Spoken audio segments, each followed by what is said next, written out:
सबसे पहले मैं आगंतुक सभी लोगों का अभिवादन करता हूँ।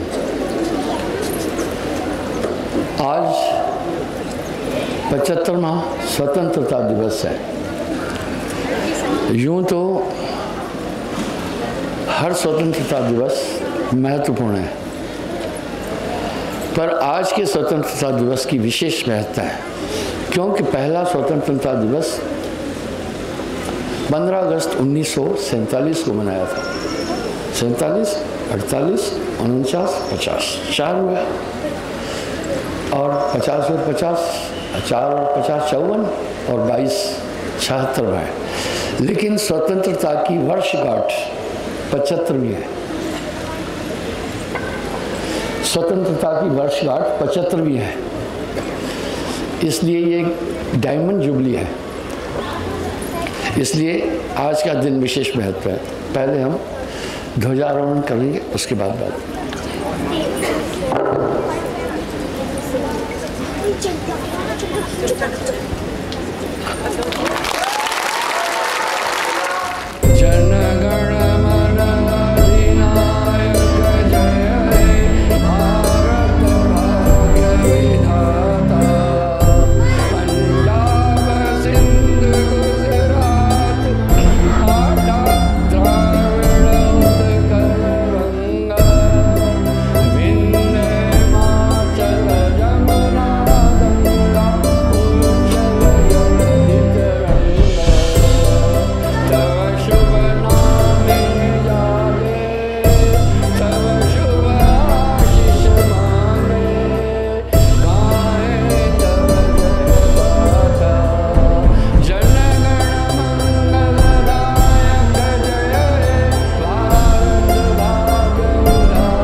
भारत माता की साहेब।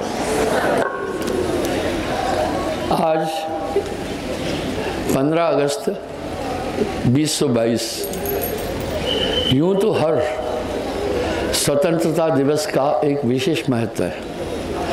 पूरे देश में हर्षोल्लास के साथ ये मनाया जाता है, पर आज के इस स्वतंत्रता दिवस का विशेष महत्व है, क्योंकि आज स्वतंत्रता की 75वीं वर्षगांठ है। स्वतंत्रता दिवस तो 76वां है, क्योंकि 1947 15 अगस्त 1947 को पहला स्वतंत्रता दिवस मनाया था।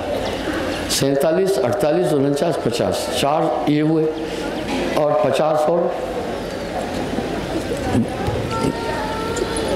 54 और 22 76। स्वतंत्रता दिवस तो 76वां है, पर स्वतंत्रता की वर्षगांठ 75वीं है। साल 75 हुए, इसलिए ये डायमंड जुबली है। इसका एक विशेष महत्व है। आइए हम देखते हैं इस आज़ादी का क्या महत्व है, हम सबका क्या कर्तव्य है, ये जानना होगा। सबसे पहले बड़ी लंबी मुद्दत के बाद हम स्वतंत्र हुए, क्योंकि पृथ्वीराज चौहान के पराजित होने के बाद भारत पराधीन होता गया। ये सिलसिला करीब 1000 साल तक चला, और देश के सभी लोग, फिर ब्रिटिश आए, फ्रांसीस आए, इस तरह भारत पराधीन रहा।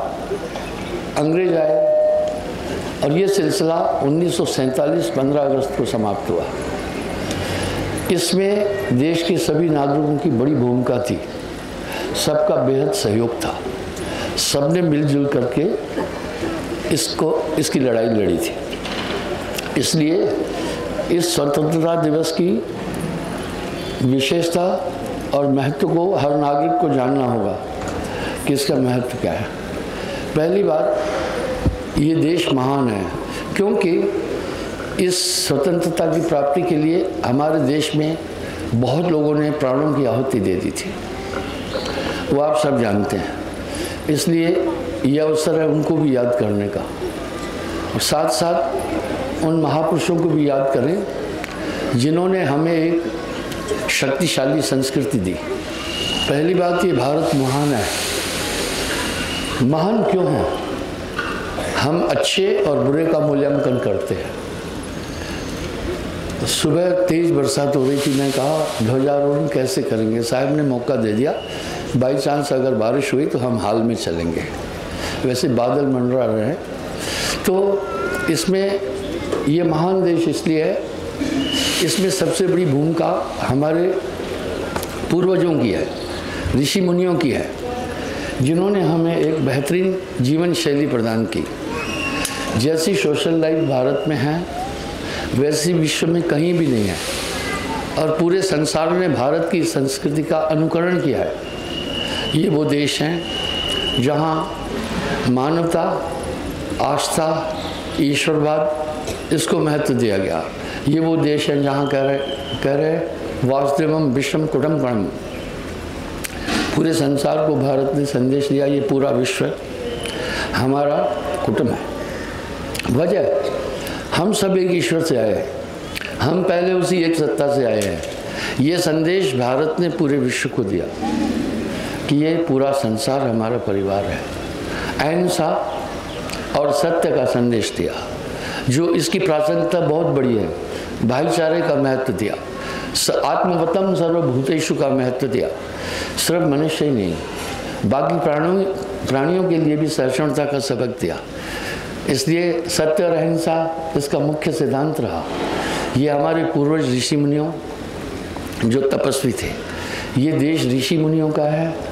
इसलिए आप गोत्र में देखें, किसी का गोत्र अत्रि है, किसी का सांडिल्य है, किसी का व्यास है, किसी का भारद्वाज है, किसी का गौतम है, किसी का भृगु है।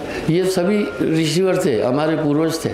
इन्होंने घोर तपस्याएं करके समाज को एक बहुत बेहतरीन दिशा दी थी कि कैसे जीवन शैली सिखाई थी, हमें कैसे जीना है, जीवन के लिए क्या क्या चीज़ें उपयोगी है और कैसे रहना है, वो सब चीज़ सिखाई।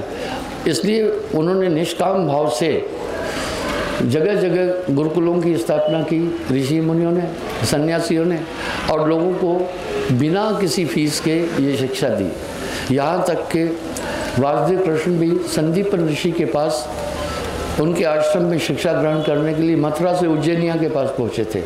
तो ये संस्कृति मजबूत इसलिए है। दूसरा, यहाँ फिर संत काल आया, उन संतों ने भी हमें बेहतरीन जीने की शैली दी। जीवन मारो बापरा, सबके एक है प्राण, हत्या कबो न छूटती, कोट सुनो तुम प्राण। तो बंधु, इस प्रकार से उन संतों ने भी हमें अहिंसा का संदेश दिया, जीवन पद्धति दी, हमें कैसे जीना है। जीव न मारो बापरा, सबके एक है प्राण, हत्या कबो न छूटती, कोट सुनो तुम प्राण। इसलिए ये देश संतों का है, ऋषि मुनियों का है। इसमें हिंसा, वैमनस्य का स्थान नहीं है। इसलिए आप देखें, ये देश आज तक किसी देश पर आक्रमण करने कभी भी नहीं गया, कभी नहीं गया। इतिहास बताता है हम शांति पे हैं, पर हमारी शांति कमजोरी नहीं है, हमारी शांति ज्ञानमय है। लेकिन जहाँ वीरता का सवाल आया तो हमारे वीरों ने अपना जलवा भी दिखाया और वीरांगनाओं ने भी अपना जलवा दिखाया। इस तरह से हमारी संस्कृति सुदृढ़, मजबूत और शक्तिशाली है। हमें जो विरासत मिली है उसको बनाए रखना है। स्वतंत्रता दिवस के अवसर पर इस मातृभूमि के लिए, और हम इस देश के नागरिक हैं, हमें अपने कर्तव्यों को भी समझना होगा। इस देश, ये जब वसुंधरा हमें जीवन की सभी आवश्यक चीज़ें दे रही है, तो इसकी सुरक्षा की भी जिम्मेदारी हमारी बनती है, इसकी स्वच्छता की भी जिम्मेदारी हमें बनती है, इसके पर्यावरण की भी जिम्मेदारी हम सबकी बनती है कि इसको हम दूषित नहीं होने दें, इसको सुरक्षित रखें, इसमें दूषण नहीं फैलाएं। इस समय दुनिया की सबसे ज्वलंत समस्या एटम बम नहीं है, इस समय दुनिया की सबसे ज्वलंत समस्या प्रदूषण है। तो इस भूमि को हम सुरक्षित रखें। मुझे ध्यान है, मैं 73वां जन्मदिन मना चुका हूँ। बरसात खूब होती थी, सभी ऋतुएं ठीक ठीक थी, क्योंकि उस समय प्रदूषण नहीं था। धीरे धीरे जब प्रदूषण बढ़ता गया तो प्रकृति ने अपना नेचर भी बदल दिया और महामारियाँ होने लगी, बड़े बड़े भूकंप आने लगे। तो इस वसुंधरा के प्रति हमारा बहुत बड़ा कर्तव्य है। जैसे हम अपनी माँ की सुरक्षा के लिए जिम्मेदार हैं, इस तरह ये माँ है। क्यों माँ है? माँ बालक को जन्म देती है, अपने पयोधर से दूध पिलाती है, लेकिन जब बड़ा हो जाता है तो अपने पयोधर का दूध पर्याप्त नहीं होने पर वो उसको जीवन यापन की ताकत नहीं दे पाती है। फिर कहती है, हे बेटे अब तू पृथ्वी की गोद में जा, इसके गर्भ से निकले हुए पदार्थों को खा, अनाज खा, फल खा, साग सब्जियां खा। इसलिए इसको माँ का दर्जा दिया है। मुझे एक बात की बड़ी खुशी हुई जब मातृभूमि पर विवाद उठा था, क्योंकि काफ़ी विवाद उठा इस पर अज्ञान के कारण। इतने में लाहौर के एक मौलवी ने एक बात बोली थी बड़ी प्यारी। उसने बोला था, इस्लाम में भी वतन को माँ का दर्जा दिया। क्यों? ये हमें पोषित करती है, इसकी सुरक्षा हमारा कर्तव्य है। तो ये जीवन को पोषित करती है। मौलवी ने बहुत लोगों का मुंह बंद कर दिया। उसने ये बात बोलकर कि इस्लाम में भी वतन को माँ का दर्जा दिया है। जिन्होंने ये बात सुनी वो हाथ खड़ा कर। ये उस मौलवी ने कहा था। ये तो एक विवाद था। तो इस तरह से इसकी सुरक्षा, क्योंकि इसके गर्भ से निकला हुआ ही पदार्थ हम ग्रहण करते हैं। हमारे देश में एक संस्कृति है, सोने के बाद जब हमारे पूर्वज उठते थे एक श्लोक कहते थे कि विष्णु पत्नी है ये पृथ्वी, इसके पयोधर पर हम पैर रख रहे हैं। पहले इसको नमन करते थे, उठकर तब इसके ऊपर पैर रखते थे। ये महान देश है, यहाँ समस्त जीवों को सुरक्षा दी जाती है, अहिंसा है। ऐसा देश दुनिया में कहीं नहीं है। और इस देश की में सहिष्णुता है, भाईचारा है, मिलनसारता है, यहाँ समानता है। हमारे संविधानविद लोगों ने, गोखले जी, डॉक्टर राजेंद्र प्रसाद जी और अंबेडकर जी, इन्होंने जो संविधान बनाया हर एक बात को दृष्टि में रखकर बनाया। भारत अखंड भारत के किसी भी स्थान पर जाकर आप रह सकते हैं, ये अधिकार दिए। रास्ते पर चल सकते हैं, शिक्षा का अधिकार दिया, चिकित्सा का अधिकार दिया, कई अन्य अधिकार दिए संविधान ने। अधिकार के साथ साथ कर्तव्य भी दिए, नागरिकों के लिए कर्तव्य भी दिए। जब नागरिक और देशवासी अपने कर्तव्य विमूढ़ हो जाएंगे तो फिर हमारा राष्ट्र वैसा ही नहीं रहेगा जैसा हमें धरोहर में हमारे पूर्वजों ने दिया। इसलिए हम सबका भी कर्तव्य है राष्ट्र उत्थान। भाई एक घर अच्छा कब होता है? एक घर अच्छा तब होता है जब उस घर के सभी लोग अच्छे हैं, सभी लोग अच्छे हैं, उस घर में मेल जोल है, सुमति है, विवाद नहीं है, छोटे बड़ा का सम्मान है, वो घर अच्छा होता है। इसी तरह यहाँ विविध धर्म, विविध लोग, विविध बिरादरियाँ रहती है, विविध कबीले यहाँ रहते हैं। संभव है हम सबकी उपासना पद्धति अलग अलग हो और खान पान भी अलग अलग हो सकता है भौगोलिक स्थिति के कारण से, लेकिन हमें एक बात कभी नहीं भूलना है कि ये वतन, ये भूमि, ये देश हमारा घर है। जब इसमें ये धारणा हमारे अंदर आ जाएगी तो हम इस देश को और भी मजबूत कर सकते हैं। तो इसको हमारे इस वसुंधरा को प्रदूषण से भी बढ़ाना है, बचाना है, अन्यथा फिर ये मरुस्थल बन जाएगा, रेगिस्तान बन जाएगा जब पानी नहीं बरसेगा। इसलिए पहले वैज्ञानिक लोग ये कह रहे थे कि गर्मी जो ग्लोबल वार्मिंग है वो हो रहा है ओजोन परत के कारण। अब वो एक पॉइंट पर पहुंच गया है। हम लोगों ने समुद्र को भी दूषित कर दिया और समुद्र पर ही पृथ्वी है। तो जब समुद्र दूषित हो गया, अभी पृथ्वी को गर्म सूर्य से ज़्यादा समुद्र कर रहा है, सूर्य से ज़्यादा समुद्र पृथ्वी को गर्म कर रहा है, क्योंकि समुद्र के अंदर लोगों ने क्रूड ऑयल का जो बड़ी बड़ी रिफाइनरीज हैं उसका गंद फेंकना शुरू कर दिया, पानी का रंग ही चेंज हो गया, मछलियाँ मरने लग गई। तो जब समुद्र दूषित हो जाएगा तो पृथ्वी पर असर पड़ेगा। तो इस तरह हम अपनी सभी सीमाओं की सुरक्षा, अपने समुद्रों की भी देखरेख करें और प्रदूषण नहीं होने दें। आप देखिए घर का सदस्य बीमार हो जाता है तो हम चैतन्य हो जाते हैं। इस धरती को बस स्वच्छ रखना है। मैं आपको उदाहरण देता हूँ, मैं कई देशों में घूमता हूँ मैं यूरोप में एक जगह देखा, मुझे इतना साफ आसमान देखा कि मुझे बचपन की याद आ गई। प्रदूषण 1 इंच भी नहीं था।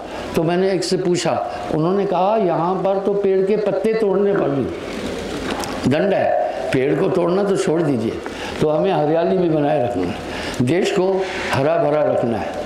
रहा ये जो राष्ट्रीय फ्लैग है, किसी धर्म का नहीं है, ये किसी जाति का नहीं है, ये किसी बरादरी का नहीं है। जो इसमें हरा रंग है, ये संपन्नता का द्योतक है, ये संपन्नता को इंगित करता है। जो इसके अंदर श्वेत रंग है, ये सत्य और अहिंसा को दर्शाता है कि हम संपन्न हैं। उसके साथ हम सत्य, और हमारा आचरण सत्य और अहिंसावादी है। ऊपर अहिंसावादी सत्यवादी होने के बावजूद भी ये केसरिया रंग शूरवीरता को दर्शाता है। हम कमज़ोर नहीं हैं, हमारी जो सहिष्णुता है, शांति है, कमजोरी से नहीं है, हम बलवान हैं, हम अपने देश के लिए कुछ कर सकते हैं। इस अवसर पर उन महान पुरुषों को भी नमस्कार करना होगा जिन्होंने कविताएं लिख करके राष्ट्र में एक ऊर्जा भरी।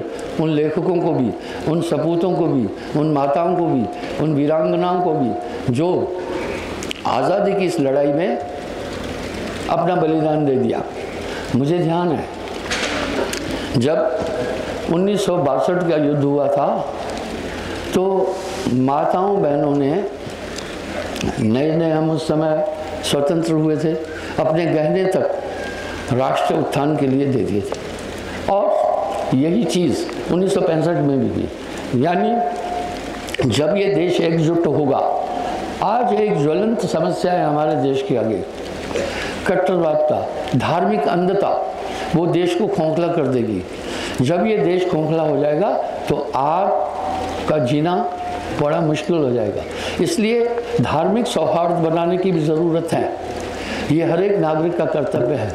मैं देखा पहले हम सब समझौता कर चुके थे, शांति से रह रहे थे, कोई लड़ाई झगड़ा नहीं था, न हिंदू मुसलमान का, न सिख ईसाई का, न किसी बरादरी का, कोई झगड़ा नहीं था। बाद में कुछ महत्वाकांक्षी लोगों ने ये विवाद उत्पन्न कर दिए, लोगों में एक जहर भर दिया जिससे हम एक दूसरे की जान लेने लग गए। हमें ये ध्यान रखना होगा, हमें मिलकर रहना है, इसके अलावा हल नहीं है। हमें मिलकर रहना है क्योंकि हम किसी एक धर्म को नहीं मिटा सकते हैं, हम एक समुदाय को मिटा नहीं सकते हैं। न तो कोई भारत के 80 करोड़ हिंदुओं को मिटा सकता है, असंभव है। न तो 20 करोड़ मुसलमानों को मिटाया जा सकता है, न तो 5-6 करोड़ ईसाइयों को मिटाया जा सकता है, न तो बाकी फारसी, यहूदी सब पलित होते हैं भारत के, नहीं मिटाया जा सकता है। क्योंकि इससे विश्व समुदाय की दृष्टि में हम हिंसावादी हो जाएंगे, हमारी संस्कृति खत्म हो जाएगी। इसलिए भाईचारा तो बनाना ही बनाना होगा। इस भूमिका में कबीर साहब का सबसे बड़ा योग रहा है, संतों का बड़ा योग रहा है। उन्होंने सामाजिक भाईचारे पर बहुत बातें की, और कबीर साहब तो क्या बात क्या कह गए, राम रहीमा एक है भाई काहे करत लड़ाई। इसलिए देशवासियों का ये कर्तव्य बनता है, अगर तुम्हारी नज़र किसी की तरफ घृणा से उठ रही है तो रिस्पॉन्स भी वैसा ही मिलेगा। अगर तुम्हारी नज़र किसी की तरफ प्यार से उठ रही है तो वो मुस्कुराएगा। मैं उदाहरण देता हूँ, कुछ कट्टर विरोधी है मेरे, रास्ते में मिल जाते हैं, वो मुझे घृणा की दृष्टि से देखते हैं, मैं मुस्कुरा कर उनकी तरफ देखता, मजबूर होकर वो भी मुस्कुराते हैं। ठीक है, वाह भाई, प्यार बांटते चलो, क्या हिंदू क्या मुसलमान, हम सब हैं भाई भाई। हमें यही रहना है, इसके अलावा हल नहीं है। हो सकता है कुछ लोग ज़्यादा उग्र हो गए, ज़्यादा हिंसक हो गए, हमारा प्रेम उन्हें बदल सकता है। हिंसा को प्रेम से ही जीता जा सकता है, हिंसा से नहीं जीता जा सकता। तो इस अवसर पर सब देशवासियों का एक कर्तव्य बनता है कि धार्मिक सहिष्णुता बनाए रखें, नहीं तो हम कमज़ोर हो जाएंगे। मैं आपको एक बात बताना चाहता हूँ, जितना मुसलमान भारत में सुरक्षित है, दुनिया के किसी देश में सुरक्षित नहीं है। जितने अन्य धर्म भारत में सुरक्षित हैं, कहीं नहीं है। तो हमारा घर सुरक्षित है, पड़ोसियों द्वारा भेजा हुआ हिंसावाद क्यों अपनाएं हम? ऐसा नहीं है आप सोचें कि सभी लोग इस एक तरह से उनके कहने पर चल रहे हैं। बहुत से ऐसे मुसलमान भाई भी हैं जिनमें राष्ट्रीयता की भावना दृढ़ता से भरी पड़ी है। कुछ भटक गए हैं कुछ लोग, वो तो खैर हो जाता है, हमें उनको भी समझाना होगा। अगर हमारे समझाने का तरीका बेहतरीन है तो हम उनको भी रास्ते पर ला सकते हैं। तो ये हम तो साथ रह रहे थे, कोई विवाद ही नहीं था, कोई झंझट ही नहीं था, कोई आतंकवाद था ही नहीं।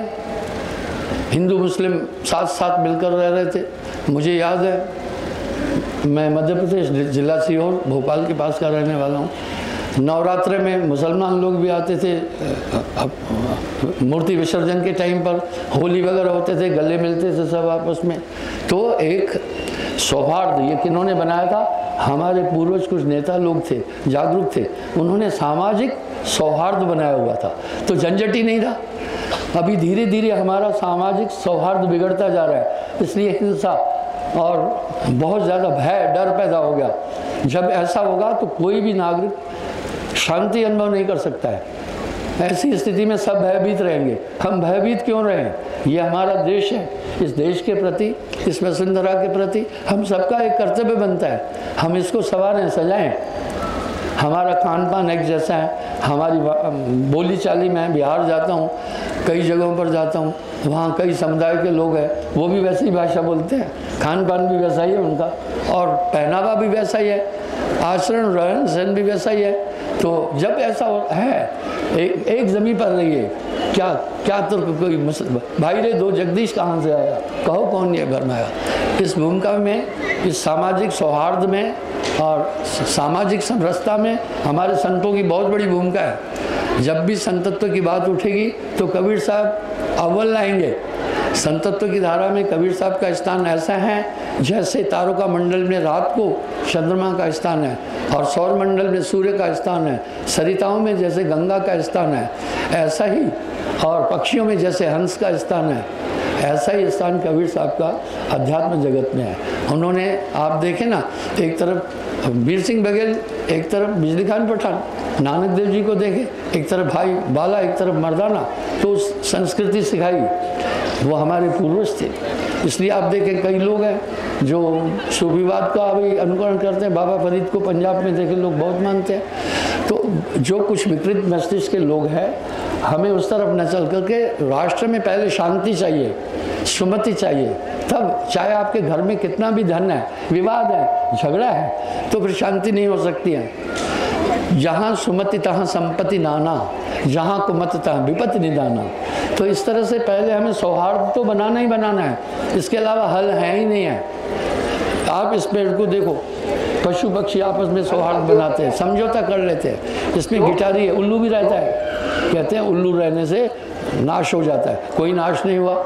मैं तो यहाँ 25 साल पहले झोपड़ी में रहता था, अब विशाल बिल्डिंगें बनी, उल्लू ने तो कुछ नहीं किया। दुनिया बड़ी निराली है। और उल्लू पता है कौन है? लक्ष्मी जी का वाहन है, धन का द्योतक है। क्यों? क्योंकि उल्लू पारस पत्थर का ज्ञान रखता है। उल्लू जब अपने बच्चों की आंख खोलता है तो पारस पत्थर से घिसना पड़ता है, नहीं तो उनकी आंखें नहीं खुलेगी। उल्लू को पलक भी नहीं है, इसलिए वो क्या करता है, उल्लू बड़ा होशियार है। अब क्यों कहते हैं लोग उल्लू की तरह क्या देख रहे हो? लोगों ने दो जीवों से बड़ा अन्याय किया है, उनके लिए बड़े नेगेटिव है। एक उल्लू, एक गधे के लिए। भाई मैं गधे का कोई पैरोकार नहीं हूँ, गधे को क्यों आप ऐसा करें? कितना शांत है, उस पर वजन रखो, कुछ भी रखो, कुछ नहीं बोल रहा है वो, कुछ नहीं, शिकवा शिकायत नहीं है। घर बना कर दो तो ठीक है, नहीं तो धूप में खड़ा रहता है। आप भोजन दो तो भी ठीक है, नहीं दो तो ऐतराज नहीं करता है। उसकी क्यों मखौल उड़ा रहे हैं? थोड़ा भोला है ना, तो किसी को कहते गधे की तरह है। उल्लू अब क्या है भाई? उल्लू ऐसा है, क्यों कह रहे हैं? उल्लू की उक्ति बना रखी है, क्योंकि उल्लू को पलके नहीं है, सांप को भी पलके नहीं है, तो उनकी आंखों में इंफ्रारेड सिस्टम है। दिन में आंख खुली रहेगी, आंख खुली रहेगी, पर उल्लू नहीं देखेगा। आपको लगे तो कहते ना क्या उल्लू की तरह देख रहे हो, भाव शून्य नज़र होती है। मैं प्रैक्टिकल बात बता रहा हूँ। एक बार मैं सिलेरी घाट में सत्संग कर रहा था, पीछे उल्लू बैठा था। किसी ने कहा कि पीछे उल्लू बैठा है, मैं दबे कदमों से उल्लू के पास गया। आप विश्वास करना, उससे 4-5 फीट तक पहुंचा, उल्लू नहीं देख पाया मुझे। उसकी आंखों में इंफ्रारेड सिस्टम है, वो मुझे नहीं देख पाया, पर आंख खुली थी। आँख खुली थी, भाव शून्य था, मुझे नहीं देख पाया। मैं थोड़ा नज़दीक गया, श्वास से उसको अनुभव हुआ कि आँख कोई है, तो वो बेचारा उड़ा, एक टहनी से टकरा भी गया, वहाँ जाकर बैठ। इसलिए उल्लू का उदाहरण देते हैं, भाव शून्य है उस समय ना, पर वो धन का द्योतक है। उल्लू एक अक्लमंद पक्षी है, लक्ष्मी जी का वाहन है। भाई आप सोचे तो सही, जब लक्ष्मी जी की पूजा होती है, उल्लू की भी पूजा होती है। मेरे कहने का ये भाव है, क्योंकि वो पारस पत्थर को जानता है। वो बच्चे की आंख खोलने के लिए पारस पत्थर उठा रहता है। पारस पत्थर कहीं दूर नहीं है, इन्हीं पत्थरों में है, पर आदमी को पहचान नहीं है, तो वो पारस पत्थर उठा करके बच्चे को घिसता रहता है। इसलिए उल्लू अपना घोंसला भी नहीं बताता है किसी को। उल्लू को पता है, अगर पारस पत्थर का ज्ञान इंसान को हो गया तो मेरा वंश खत्म हो जाएगा, क्योंकि वो फिर पारस पत्थर कहीं रहने नहीं देंगे। जहाँ उल्लू रहता है वहाँ पारस पत्थर है, इसलिए घोंसला भी छिपकर बनाता है, उसमें उसने पारस पत्थर रखा हुआ होता है। जब उसके बच्चे की आंखें खुल जाती है, पारस पत्थर उठाकर वहीं फेंक देता है। तो वाह, क्या सीक्रेसी है उल्लू के पास में। आप लक्ष्मी पूजा में देखना, उल्लू की भी पूजा होती है। तो आइए, यानी ये वो देश है जहाँ सभी प्राणियों को सुरक्षा दी गई है, ऐसा कहीं भी नहीं है। ये सहिष्णु देश है, क्या लाजवाब इसकी संस्कृति है। खुद जियो, औरों को भी जीने दो। वासुदेवम विश्वम कुटुम्बकम् का लेसन्स भारत ने पूरे विश्व को सिखाया। इस तरह ये भाईचारे का देश है, इसमें हिंसा नहीं है, इसमें प्रेम है। ये हमें विरासत में मिली ये चीज़ें, हमारे पूर्वजों ने ये चीज़ें हमें विरासत में दी है। हमें उन्हें बचा कर रखना है, हमें शांति से रहना है, नहीं तो हमारा जीवन दूषित हो जाएगा, भय और आतंक फैल जाएगा। कुछ देश हैं दुनिया के जहाँ आतंक और भय बड़े हाई लेवल पर है, बड़े हाई लेवल पर है। वहाँ आदमी सुरक्षित नहीं है, कब कोई किसी को मार दे। तो भय में जीना है। ये देश भय में जीना नहीं सिखा रहा है, भाईचारे में जीना सिखाता है। मैं आप सबको धन्यवाद दूंगा कि इस अवसर पर बड़ी तादाद में ये नन्हे मुन्ने बच्चे भी आए। बोलिए सद्गुरुदेव की, भारत माता की।